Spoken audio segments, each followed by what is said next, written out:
Trading futures and options on futures involves substantial risk of loss and is not suitable for all traders and investors. Oftentimes in futures trading, you have a high combination of leverage and volatility. And although this could be an equation for opportunity, it's also an equation for risk. So be careful. Only fund your futures trading account with risk capital. My personal definition of risk capital is money I could afford to lose, doesn't change my lifestyle, or overly stress me out. As human beings, we make bad decisions when we're under stress, so be in a good spot. Remember, micro contracts could be friends. Take it easy on the day trade margins. You get plenty of leverage without maxing out on those day trade margins on a regular basis. We'll be taking a look at a real-time simulated live NinjaTrader trading platform today, and none of this should be construed as trade or investment advice. Past performance not indicative of future results. Well, good morning, good afternoon, good evening. Welcome to Develop Your Edge with Anthony Crudele. I'll be the co-host, Tom Schneider, CMT with NinjaTrader. And Anthony has cooked up another great idea today to talk about. I can't wait to talk about it. Before we talk about talking about it, let's introduce Anthony. How are you, Anthony? I'm doing great, Tom. Been under the weather all week. Today, I'm actually on the mend, so I'm feeling good and glad to be here. You never know it by looking at you, hearing you talk and all that. But hope you had a great Thanksgiving. We missed you for the last couple of weeks, but we're excited to get going today. Always a lot to be thankful for. I love the holiday season. And today we're going to talk about the beginner's way into interest rate trading. I think that interest rates are really tough for new traders to get involved with, because I always have thought that the bond traders were always so much smarter than the equity guys, right? Just like the options guys are so much smarter than the futures guys. And when you look at it from that perspective as a new trader coming into trading futures, and that really in its own right is not the easiest thing to do, is to come in and just start trading futures. But when you get into interest rate futures, it can be very intimidating.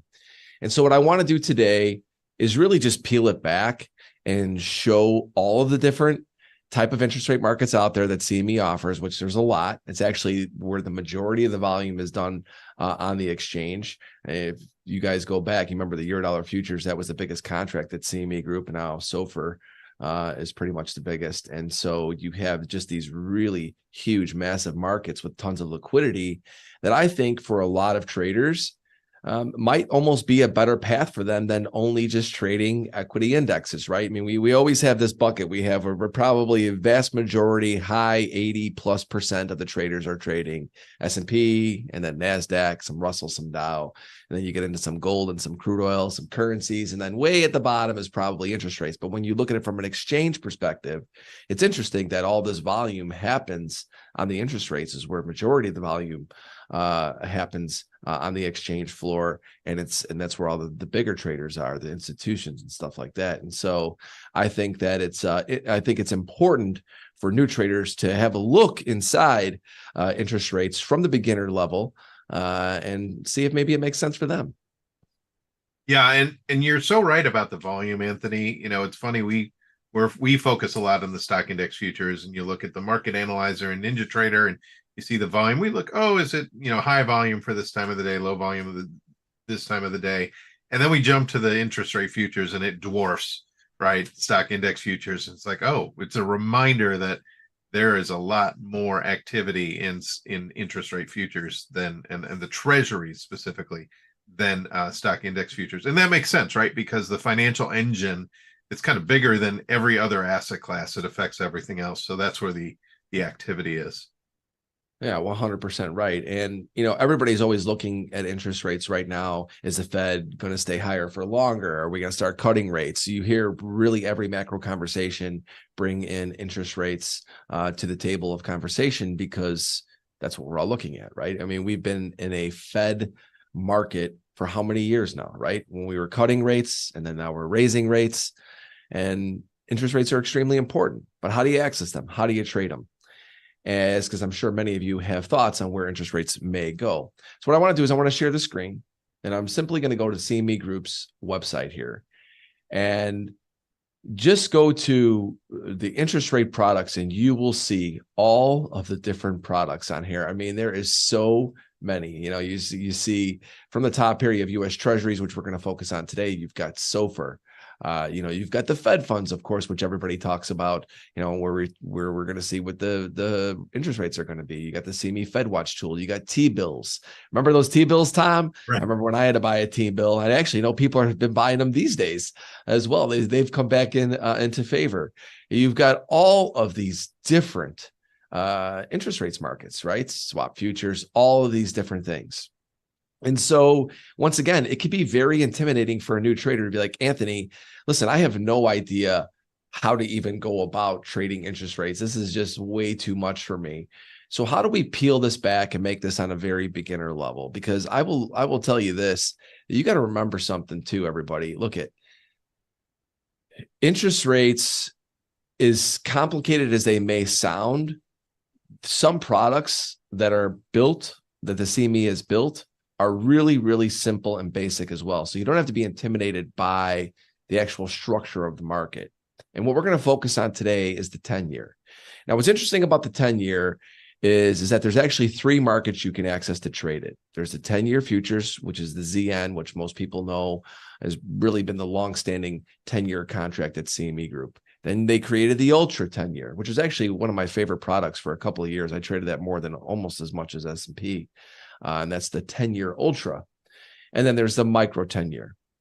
And they're all pinned against the 10-year, right? But they all have a little bit of differences with them. They are going to have different ticks movements, and they're going to have different tick values, contract values.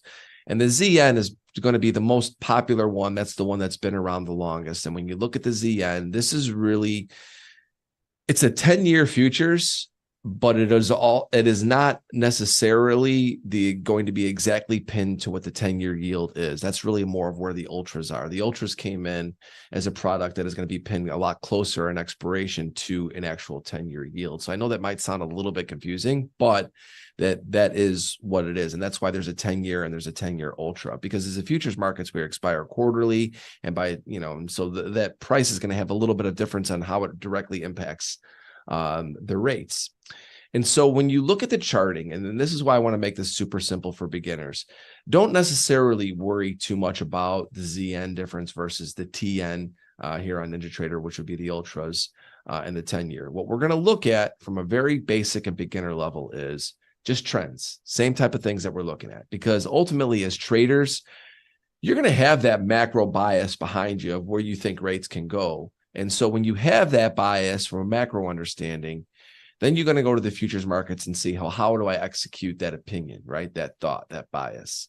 And when you look at the 10-year and the 10-year ultra, when the market is going down, when the market is going down, that means that rates are going up. So you can go back and look over the past year, rates have been going up, treasuries have been going down. Okay, so you want to be short treasuries in that instance if you think rates are going to go up. When treasuries start to go up, that means that interest rates start to go back down. Okay. And so you have this opposite correlation. So that originally on the onset is a difficult thing to think about, because as an index trader, you think, even for good news, bad news, if I buy the market, potentially good news means we go up. Not always, really, not a lot of the times, but that's just the way that we think, right? And so we think an impact on a market, if something good or bad happens, how equity indexes will react. And so it's a simple thinking, buy or sell, long or short, based upon those, headlines or data points. Treasuries is going to be different, right? If rates are going to go up, the market's going to go down. If rates are going to go down, market's going to go up. And so what I look at is the first thing I would do getting involved in interest rates is let's take a look and see what the 10-year is doing. Now, the 10-year, what I do think is also a little bit different than we're going to look at what your traditional equity index is when you're trading 10-year or 10-year ultra, I tend to look at a little bit of a longer term moving average. I'm using the 20-period simple moving average here versus on the equity indexes. A lot of times you guys hear me say the 5-day. Now, why is that? Well, because these markets tend to trend for longer, okay? And they're a little bit more of a smooth trending market. Some of you might even be very favorable to that type of a market. And they're not going to be as volatile. They are very volatile these days, obviously, because of everything going on with the Fed. But ultimately, they're not going to move as much as your NASDAQ or your S&P, okay? But they're going to have a higher tick value, okay? And so I wouldn't recommend coming in trading 10-year and 10-year ultras right away. We'll get to where I think you should go. But when you look at the charts, same kind of philosophies you're going to have, but I would take back these super short-term indicators, because it is a more of a rounding type market. You're not going to see the 10-year can be overbought or oversold for weeks or months versus like an S&P where it might, be overbought or oversold, and you get a good mean reversion trade where that trade, pays you well. You're not going to see that as much as interest rates. They're also, because they're much more macro based, right? And so there's that different thinking. So that's the first two things you look at, and you can compare the ZN versus the TN. All right. And you could see how they look. And I like to look at both of them. And I think it's important for you as a beginner trader. That's what this is all about, to look at them and see where they are relative on a daily. But where I would be focusing my attention to trade is actually the yield. And this is where I think CME really went right with adding interest rates to expand the horizon of traders getting into these products. And that is when they created the micro 10-year yield. They created this for the 2-year, the 5-year, the 10-year, and the 30-year. This is what you see over here on the dome on Treasuries. And this is where you could actually trade the yield of the 10-year, 2-year, 5-year, or 30-year. And this is where it is the very simple. If rates are going to go up, I can buy. If rates are going to go down, I can short. It's as easy to get short as it is long, and you trade the yield. So as you can see here, you have the 10-year yield right now in the futures market, and you'll see a lot of people charting to this now, which I think is awesome. Because this is the actual market on the rate of the 10-year futures, right? And so when you look at this, you can see where the 10-year yield is yielding. And so if you think that the 10-year yield is going to go up, you don't have to go in and short ZN or TN. You could actually just come in and get long the micro treasury yield futures. And what's great about these, it's only $1 per tick, right? And that's really affordable if you're trading futures markets, and they don't move a ton. And so you could actually come in and trade these for really a relatively low account size. And you could actually, I think, position these, overnight. And because it's not costing you a ton of capital, it's very capital efficient to trade the yield versus trading the bond market, or the bond or treasury futures, or even an ETF, right? We don't talk ETFs on this show though. Right. But ultimately, that to me is a great path for a new trader to come in. Now, maybe I'll bring Tom in just so we talk about the scope of all these products, and then I'm going to go into a little bit of strategy with these markets. So, Anthony, that's great. I love what you said about the bond market being smarter. You look at the bond market, those guys are smart traders. And the relationship to rates, you just finished with the interest rate future, but is it something where you could maybe hear what they're saying about what the Fed is saying about the next meeting? They're going to keep the rates the same, or maybe there's a possibility of one more rate hike, and then look over to the bond market and say, what are the bond traders thinking, right? Because if there's one more rate hike, then those bonds will go down. But we haven't seen that. We've seen a little bit of a rally for the last month and a half, and maybe the bond market is telling us, yeah, maybe there isn't another rate hike, even though we hear Fed speakers saying, yeah, there's a possibility of one more. Is that something you could do even when you're not trading interest rate futures? Could you use that information to your advantage? That's an excellent point. I don't think that there's a trader out there that should not have up on their chart this micro treasury yield futures. I mean, you can put up the ZN and you can put up the TN, however you want to look at it. But if you don't know what rates are doing, then you're really missing the biggest part of this picture right now. I always look at the markets as a whole. I remember when my mentor, Louis, who's passed away, he was really my trading mentor. I actually just did a whole podcast on mentors, but he was the guy who really helped me see beyond what was just right in front of me. And what he taught me was, Anthony, I remember a situation, maybe I do a quick story. I remember a day where I came in and he and I had talked in the morning, and he had said to me, Anthony, we're going to be looking at potentially getting long. Here's some levels that I'm looking at. Let's see what the market does. It gets down there. Let's wait and see what happens, right? We go into the day. We've got our plan. We've got our levels. Come into the day. We get to that level. I buy the level. Market goes against me. I get out.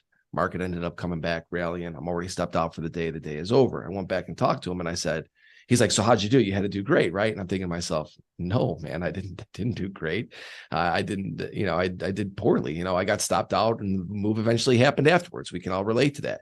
And he's yelling at me. He's going, did you not see what was happening in the 10-year or the NASDAQ? And he's talking about things. And he told me to look beyond what's happening right in front of me. When we get to a level of interest, when we have something happening in a market, we always have to look to see what is potentially leading that market, if there is something leading it, and how that impacts our market directly.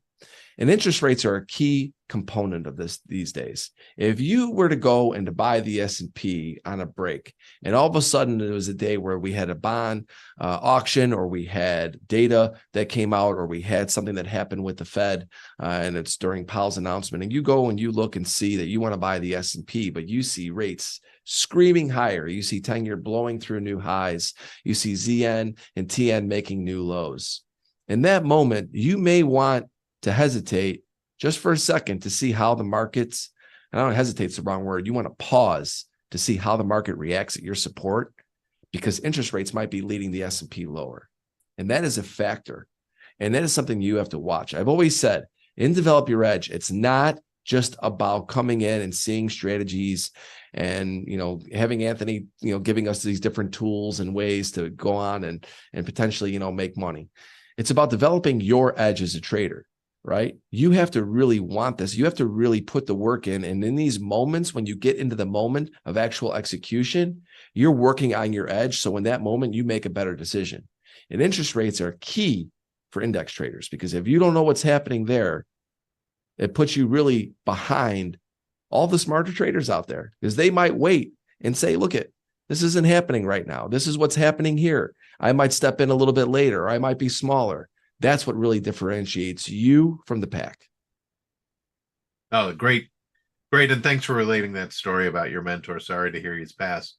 But let's go on. I think you have a great chart up here, and it sounds like next steps for interest rate traders is in order. So yeah, so let's go to the charts. And I've talked about these simple strategies that I use, and I still use them for interest rates as well. And you could see, as much as they do have a lot more volume than what you're going to see traditionally in the NASDAQ, Russell, or an S&P, they still move pretty good. I mean, look at today. This market's moving pretty good in ZN. I use the same thing, but I want to remind you all that, remember, this is the 3-minute chart. This is that short-term chart. So we kind of develop our bias on that long-term, whatever your bias may be. I also think you have to do a little bit of macro homework too, in understanding what's happening with interest rates. Dig a little deeper than beyond the charts.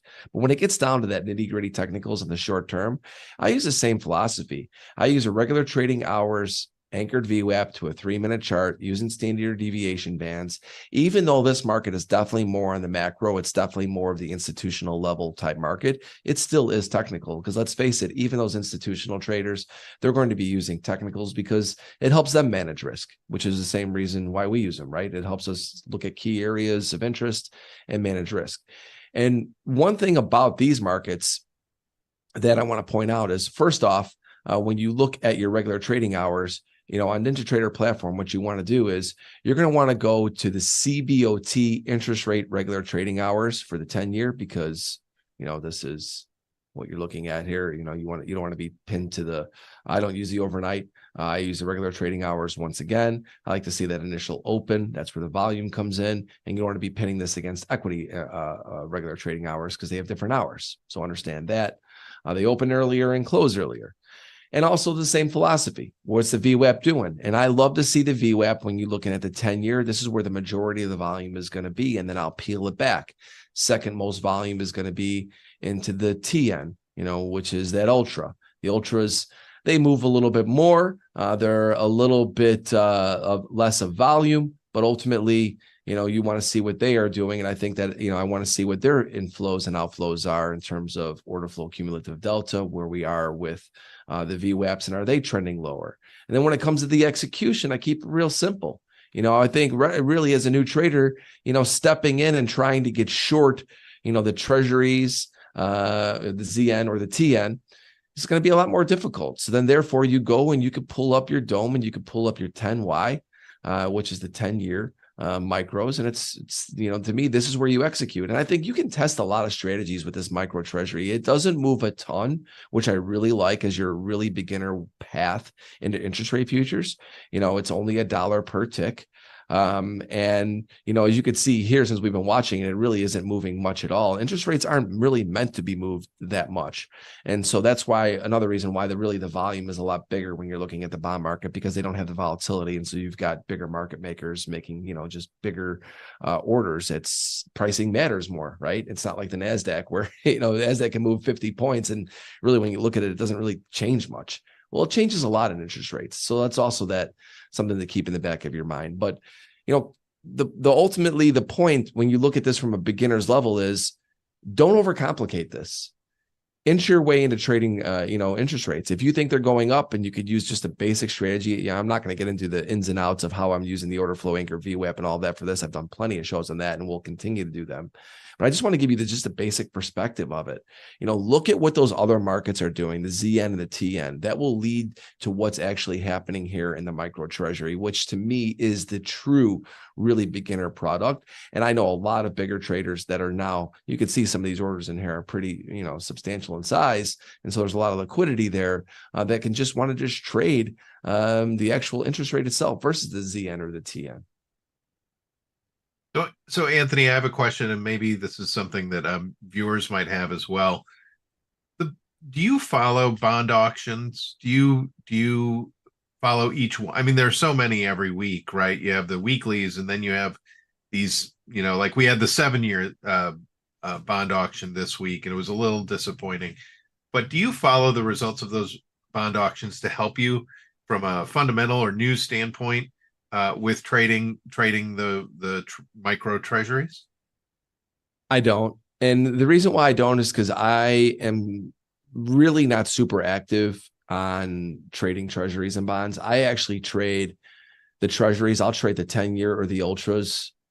I prefer them on FOMC days. I prefer them on, unemployment days. I think that those markets are markets that you can see the immediate impact off of the data.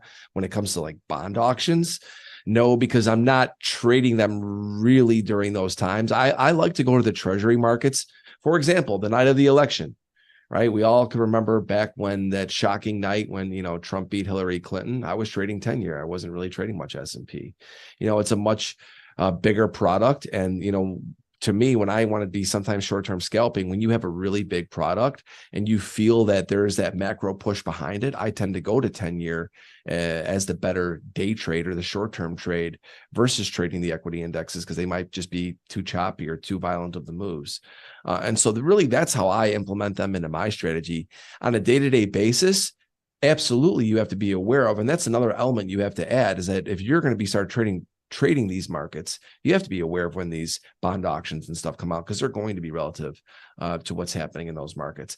I just personally on a regular basis and not following them to see what I believe that the treasury interest rates are going to be doing. I have a much wider macro view. And if I'm trading, when I'm looking at like this 10-year ultra, there was actually, I remember when I was buying, not the ultra, it was the 10-year micros. I was buying these when I thought rates were going up, and I was just keeping a core position because I thought in the back of my mind, look, at Fed keeps raising rates. This is an inexpensive way for me to have more, I should say, capital efficient way for me to have a position on. And so I use them that way. And then I'll use the ZN and the TN during times where I think markets are very volatile and I want to step in and trade with a little bit bigger because they're much higher tick value. And I like to trade those markets when markets get busier because I think that macro drop might really have, a serious move. Like I was actually trading 10-year long a couple of weeks ago, wish I still had them. But the point of it is like when I think that there's a bigger move possibility or there's a really volatile day, I like to go to treasuries. That's great. That's great. And these contracts, these micro treasury yields, they've only been around for a couple of years, right? Yeah, that's it. This is a new product. I mean, this product in its baby phase. And I think and that's really why I wanted to bring awareness to it with today's show, is to let people know, number one, and you brought this up, Tom, make sure you have this up on your charts to see it, because whether you're trading it or not really doesn't matter. I think that you still need to be able to see it. And I think that there is probably a lot of equity index traders out there that might be better off trading ZN or TN or the micro treasuries. I mean, based upon just your actual personality for trading. We all flock to equity indexes. I get it. I understand why. A lot of people come into futures from stocks, from individual stocks, right? And they come from ETFs and they come into futures, right? But ultimately, the index futures may not be for all of you. This might be a better product, or this might be an alternative product for you in certain instances as you start to build your playbook. I don't believe, you guys have heard me talk about this a lot. I mean, I am really not very active right now in the S&P because I don't think that the trade is really that clean. I actually look at the 10-year as of late. I think it's actually been a little bit cleaner. I thought Crudele was a little bit cleaner. And so I don't know that the equity indexes always are what I would call in play. Right. And there's going to be a lot of days to where, or maybe weeks or even sometimes months, where I don't feel like the equity indexes are the best trade. And I think that maybe this might be. And I'm not saying you should go and be hopping products, especially if you're a new trader. I think you should stick to one for a period of time, but open your horizons and understand that there are other products out there, and dipping your toe in the water and in like a micro treasury for a market that's only $1 a tick. It's a big undertaking, and who knows, maybe you start to like the way that the bond markets move. Yeah, you just mentioned people coming in from the stock index or stock market, trading stocks, coming over to futures kind of opens the world to them. And it reminds me of Frank Teixeira, CMT. He used to run Wellington's technical analysis group, and he was a portfolio manager, really smart guy, CFA, CMT. And he would say, can I see it on a chart? I'll trade it, right? He wasn't really concerned so much with the fact that, oh, it's this asset class, I know nothing about it, I'm not going to trade it. It's kind of the reverse. And, to your point, interest rate futures, treasuries, these are all kind of really important, especially in this day and age of what is the Fed going to do next? So, don't be scared. Don't be shy. Jump in. Yeah. And, it's interesting. Some people will say, the pure technical analysts out there, right? The pure technical people, they'll say, you can look at any chart and, it's just a chart, right? But I will say this, as someone who's been trading futures for quite a long time, these markets do have different characteristics. And I do use some different indicators on different markets. And so when I look at the treasury market, it does have a bigger macro drop, right? It does have I think different indicators that are going to be better, more efficient for you to use, because it doesn't move as quickly as, like, say, the NASDAQ or the S&P. And so I think that you do have to think a little bit differently when you move into these markets, just as I would say the same for commodities. It's a little bit different when you're talking about futures markets, because they are, commodities or interest rates or equity indexes. They are different. When you're just looking at a stock on a chart, I can see that more as a purist. But when it comes to these futures markets, they do have different tendencies, and you do have to do your homework before you start trading them. Yeah, totally agree with that, Anthony. We're almost up against time. Do you have any other business you want to talk about? Yeah, I want to talk about this crypto classic that CME Group is putting out starting on December 10th. What I love about what the CME Group is doing with these trading challenges is they're giving people an opportunity to come in, trade these markets, and have CME live quotes, see how these markets move. I am someone who's traded some Bitcoin and some Ethereum futures over the past couple of years. I like the products, not a ton trading them much as of late, but I think that this is a great way to go in and see how these markets move. And they've also added options markets to this crypto classic, which I thought was really pretty interesting, because it's not often you can go out there and sim in a competition to trade options markets on crypto. And so I thought this was really cool that they were doing that. And so it's the Crypto Classic. You can go there and check it out. First place is $2,500. Second place is $1,500. Third place is $850. It's with Bitcoin and Ether futures and options. And I think, if this market's of any interest to you at all, this is a great time to go and see it, check it out. It's a week-long challenge. I think it's pretty cool that the exchange is doing that. And I'm actually going to participate in it because I want to see how these options move in Bitcoin and Ether. And, we'll see. I've been trading some more options in the equity indexes. We'll see how they move in crypto. I love it. I'm signed up for it as well. Didn't know about the options, really haven't paid attention to it, but really interesting now that you mentioned options are a part of it. And you're right about the sim. That must be very difficult to simulate, more so than just the futures market. But yeah, I encourage everybody watching to join this. I've done the last few challenges, and they've been a lot of fun to participate in. Yeah, I mean, let's face it, they come down to the last day too. I always tell everybody you could be in the middle of the pack, and really towards the last day or two, you even see that the people up top, they start to fumble. Next thing you know, the winners just, step up and have a great day or an hour or so, especially with these options markets. I mean, who knows? I mean, I think if there's nothing else, I would go just to learn, just to see how these options move. I think it's going to be very interesting and fun. Well, that's great. And Anthony, we're up against time, like I said. So I want to thank you again, as always. Good to see you. And we'll have another show next week. So thanks for coming on. Last show of the year, everybody. Make sure you tune in. It's going to be a fun one. Maybe Anthony will have a Santa hat on or something. We don't know. We'll figure it out. A green jacket. Anyway, want to say to the viewers, thanks for coming. We do have Mike Burke closing the day at bars closing 3:15 this afternoon. In the meantime, have a great trading day.